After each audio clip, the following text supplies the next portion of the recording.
चलिए हम बात कर रहे थे ऐसी 7 हैबिट्स जिसकी वजह से इनफर्टिलिटी हो जाती है पुरुषों में, वो बच्चा पैदा नहीं कर पाते, उनकी स्पर्म क्वालिटी या स्पर्म की मोटिलिटी खराब हो जाती है, उसमें वो इतना काउंट नहीं रहता। तो सबसे पहला रीज़न है जैसे हम कहते हैं हमारा लाइफ़स्टाइल, क्योंकि लाइफ़स्टाइल बहुत इंपॉर्टेंट है। आप क्या खा रहे हैं, कितनी एक्सरसाइज़ कर रहे हैं, स्मोकिंग अल्कोहल तो नहीं ले रहे हैं, आपका रात कितने बजे सो जाते हैं, सुबह कितने जल्दी उठते हैं, मेंटली कितना फ्री, तो लाइफ़स्टाइल कवर्स एवरीथिंग। अगर आपका लाइफ़स्टाइल सॉर्टेड नहीं है, ज़्यादा बैठते हैं, बाहर जाना नहीं हो रहा, धूप की कमी आ रही है, तो ये कुछ मेजर रीज़न्स हैं जिसकी वज़ह से आपका लाइफ़स्टाइल कॉम्प्रोमाइज़ हो जाता है। तो अपने लाइफ़स्टाइल को करेक्ट रखें, एक प्रॉपर रूटीन शेड्यूल बनाएँ जिसके अंदर आपकी बॉडी भी रिलैक्स हो पाए, आपकी नींद भी पूरी हो पाए। दूसरा बड़ा रीज़न है जिसकी वज़ह से कहीं न कहीं आपको इनफर्टिलिटी हो जाती है कि आप स्ट्रेस लेवल को मैनेज नहीं करते, जो मैंने लाइफ़स्टाइल में सबसे ऊपर रखा है। अगर आप बहुत ज़्यादा एंग्ज़ियस हैं, बहुत ज़्यादा घबराहट आपको रहती है, आप टायर्ड रहते हैं, थके हुए रहते हैं, कुछ नया करने का मन नहीं करता है,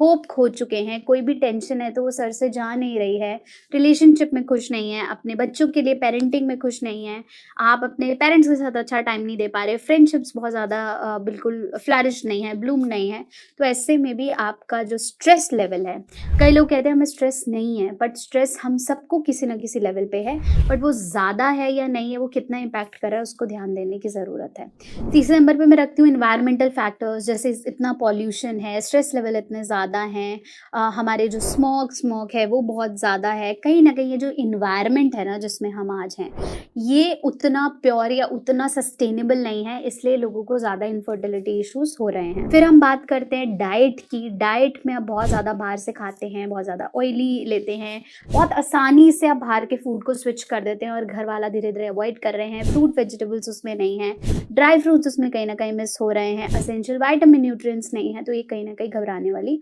बात है। इसके अलावा अनहेल्दी हैबिट्स हमारी, जैसे हम स्मोकिंग की बात कर रहे थे, बहुत ज़्यादा सेडेंटरी लाइफ़स्टाइल है, हम बहुत उठते नहीं हैं, बस ड्रिंक बहुत ज़्यादा है, वेप्स आजकल बहुत ज़्यादा कॉमन हो गई हैं। तो अगर आपके हैबिट्स सेडेंटरी हैं, आप बहुत ज़्यादा मास्टरबेशन कर रहे हो, बहुत ज़्यादा सेक्सुअल थॉट्स में हो, तो बॉडी का कहीं न कहीं नुकसान हो रहा है और आपकी स्पर्म क्वालिटी इम्पैक्ट कर रही है। अगर आप भी कहीं न कहीं फर्टिलिटी इश्यूज़ से गुज़र रहे हैं, बेड पे टाइम ठीक नहीं है, आपको इरेक्शन इश्यूज़ हैं, तो एक चीज़ ऐसी है जिससे आप आँख बंद करके ले सकते हैं और वो है शिलाजीत। शिलाजीत सदियों से चलता आ रहा है, एक ऐसा आयुर्वेदिक फ़ॉर्मूला जो कि आपकी fertility issues, semen quality, sperm quality, timing on bed, stress level सब पे काम करता है।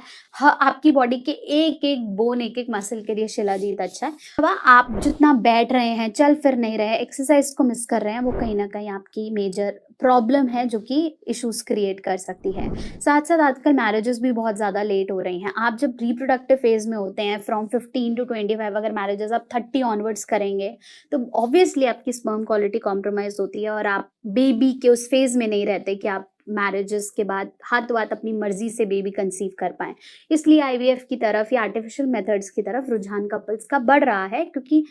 मैरिज की एज बहुत ज़्यादा डिले हो रही है। इसलिए सबसे ज़्यादा ज़रूरी है कि अगर आप कहीं न कहीं अपनी हेल्थ में, अपने स्पर्म क्वालिटी में, अपने बच्चा ना होने की वजह से परेशान हैं, तो एक प्रोफ़ेशनल कंसल्टेशन लेना बहुत ज़्यादा इम्पोर्टेंट है। किसी भी तरह के सेक्सुअल इश्यूज़ को सिर्फ़ दवाइयों पे निर्भर होके नहीं छोड़ना है। ज़रूरी ये है कि आप डॉक्टर का कंसल्टेशन लें और सही प्रोडक्ट्स और सही सप्लीमेंट्स को अपनी डाइट में इंक्लूड